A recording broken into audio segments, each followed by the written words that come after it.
নমস্কার।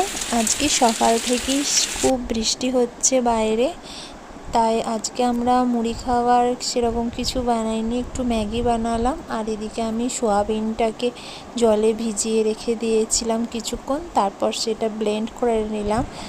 তারপর এটা এরকম ধরা দেখতে হয়ে গেছে। আজকে আমরা সোয়াবিনের একটা বড়া বানাবো। পেঁয়াজ কুচি, লঙ্কা কুচি, একটু লবণ, একটু চিনি, আর একটু বেসন, আর একটু চালের গুঁড়ি, একটু ধনে গুঁড়ি, একটু জিরে গুঁড়ি সব দিয়ে ভালো করে মেখে নিতে হবে।